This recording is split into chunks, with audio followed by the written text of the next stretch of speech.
안녕하세요. 일사천리 시스템 유이즈 프로입니다. 먼저 모두 새해 복 많이 받으시기 바랍니다. 떠오르는 2022년 처음 맞이하는 1월도 어느덧 중반에 들어섰네요. 다들 새해 목표는 잘 세우셨나요? 저 같은 경우엔 최근에 이사를 해서 우선 1월 목표로 1월 안에 집 정리를 마치고 동네 사람들과 안면트기를 목표로 했었는데 벌써부터 주차 문제와 쓰레기 분리수거 등의 문제로 이웃들과 불편한 부분이 생기게 되더라고요. 사실 조금씩만 배려하면 되는 상황에서 본인의 편의만 주장하면서 법 운운하고 언성을 높이는 사람들도 보게 되다 보니 생각이 복잡하던 차에 자연스럽게 이 책이 눈에 들어와서 이번에 소개도서로 고르게 되었습니다.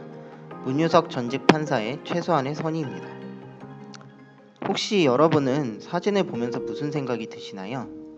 이 사진은 기만성 폐쇄성 폐질환을 앓고 있던 콜롬비아에 사는 빅토르 에스코바르 씨가 콜롬비아에서 처음으로 시한부 질병 이해의 질환으로 안락사 허용 판결을 받고 안락사 시행 하루 전에 사랑하는 아내 곁에서 휴식을 취하고 있는 모습입니다. 선천적 질환으로 인해 평생을 코로 산소호스를 연결해야 하지만 숨을 쉴 수 있는 고통스러운 삶을 살았겠지만 제 개인적으로는 위 사진 속 빅토르 씨와 아내분의 모습이 참 평화롭다고 느꼈습니다. 감히 조심스럽게 추측해보자면 본인 스스로의 의지와 결정으로 평생 자신을 괴롭혀온 질병에서 벗어나게 되었기 때문에, 그리고 그걸 곁에서 가장 힘겹게 지켜봤을 아내분도 그러한 결정을 지지하고 이해해줬기 때문이 아닐까 여기면서 그러한 결단을 내릴 수 있는 용기와 제가 이해할 수 있는 사고방식의 기저에는 인간의 존엄성이랑 내면의 본성이 깔려 있다고 생각하게 되었습니다. 하지만 실제로 이러한 결정을 사회적으로 또 법적으로 인정받기까지는 수없이 많은 지난한 과정을 거쳤다고 합니다. 특히 국교인 가톨릭에서는 자살을 죄악으로 여기기 때문에 갖은 협박과 비난을 들어야 했다고 하는데요. 그만큼 정부에서도 이러한 결정을 내리기까지 쉽지 않았을 겁니다. 그럼에도 불구하고 콜롬비아 법무부는 법치주의에 입각하여 법리에 따라 그에게 안락사를 최종 결정해준 것이죠.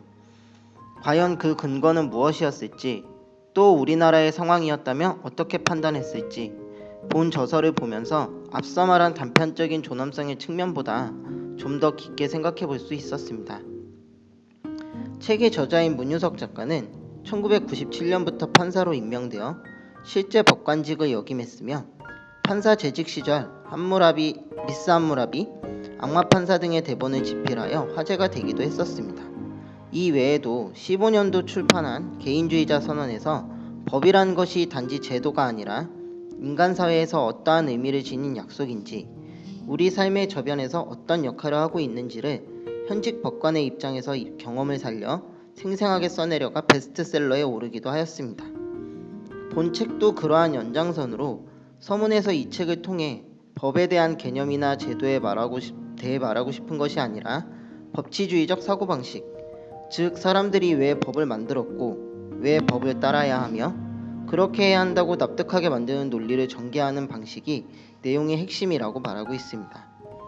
전체적인 내용을 제 나름대로 간단히 요약하여 소개해볼까 합니다.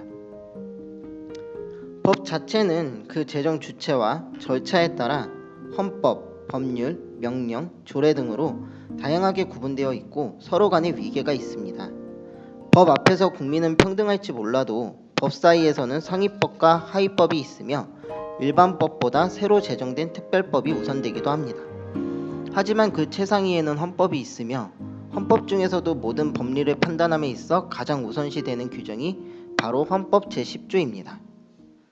개인이 국가를 위해 존재하는 것이 아니라 국가가 개인의 권리와 행복을 지켜주기 위해 각 구성원들의 약속에 따라 성립된 것이며 이를 명문화해 놓은 것이 바로 헌법이라는 것, 그리고 각 구성원들의 자유와 존엄성과 평등은 다른 어떠한 가치나 단체 구성원의 이익을 위해서 희생될 수 없다는 것이 바로 법치주의의 근간입니다.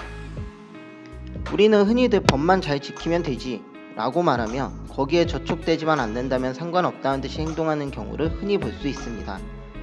심지어는 걸리지만 않으면 된다는 생각에 법을 쉽게 어기는 상황도 많이 볼 수 있습니다.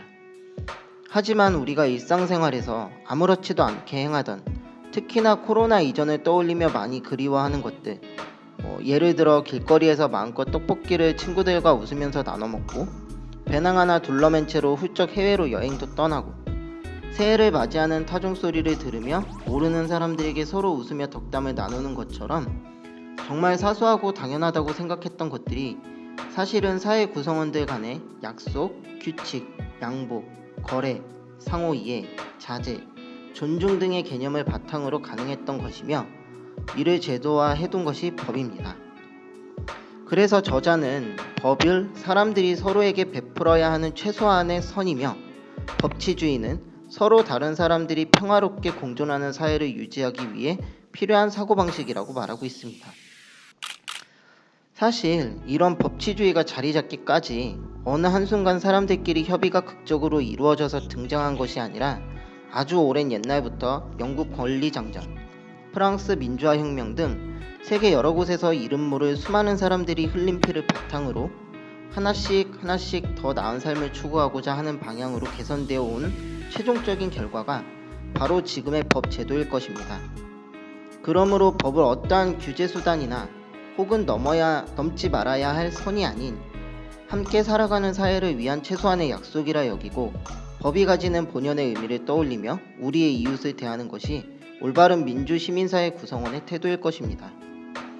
코로나로 인해 국내 경제 상황은 점점 더 힘들어지고 국제적으로도 전체주의나 민족주의, 국가 우선주의 등이 판을 치며 반지성적이고 분쟁을 유발할 수 있는 흐름으로 많이 흘러가고 있는 것이 요즘 현실입니다. 하지만 이럴수록 한 번 더 위의 말처럼 따뜻한 시선으로 이웃들을 바라봐주는 것이 어떨까요? 저부터 먼저 그간 불편했던 이웃들을 마주치게 되면 사과의 말을 건네봐야 할 것 같습니다. 이상 도서 소개를 마치도록 하겠습니다. 감사합니다.